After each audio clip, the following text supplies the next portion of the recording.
എന്ന് വെച്ച് കഴിഞ്ഞാൽ അവരെ ഒരുങ്ങുകയാണ്.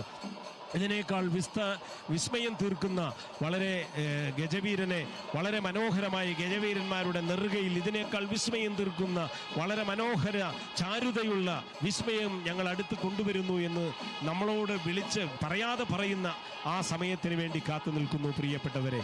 എന്തായാലും ഇതിനിടയിൽ നിൽക്കുന്ന ജനസാഗരം എല്ലാവരും പൂർണ്ണ തൃപ്തരാണ്.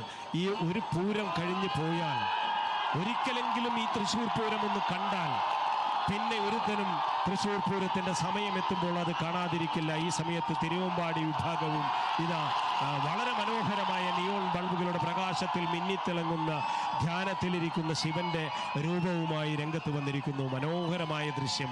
ഇതാ മറ്റുള്ള ബൾബുകളുടെയൊക്കെ ലൈറ്റുകളൊക്കെ ഓഫ് ചെയ്തിട്ട് ആ നിയോൺ ബൾബിൻ്റെ പ്രകാശത്തിൽ സാക്ഷാൽ ശിവന്റെ രൂപങ്ങൾ, 15 സാക്ഷാൽ ശിവന്റെ രൂപങ്ങൾ, ഇങ്ങനെ ധ്യാനത്തിലിരിക്കുന്ന രൂപം നമുക്ക് ദൃശ്യവൽക്കരിച്ചുകൊണ്ട് നന്ദിയുടെ പുറത്ത് ധ്യാനത്തിലിരിക്കുന്ന ശിവനെയാണ് ഇതാ നമ്മുടെ പ്രിയപ്പെട്ട തിരുവമ്പാടിയുടെ വിഭാഗത്തിൻ്റെ ഇതാ എത്ര വിസ്മയകരമായ, എത്ര ദിവസത്തിൻ്റെ അധ്വാനമാണ്, എത്ര കാലങ്ങളുടെ അധ്വാനമാണ്. എനിക്ക് തോന്നുന്നു ഈ 365 ദിവസം, അതിൽ 5 ദിവസമോ 7 ദിവസമോ പൂരമെന്ന് പറഞ്ഞ് കടന്നുപോയാൽ ബാക്കിയുള്ള 358 ദിവസക്കാലം ഇതിന് തികയുമോ എന്ന് നമുക്ക് തോന്നിപ്പോകുന്ന രീതിയിലുള്ള വിസ്മയങ്ങളാണ് തൃശ്ശൂർ പൂരത്തിൻ്റെ ഈ നഗരിയിൽ നമുക്ക്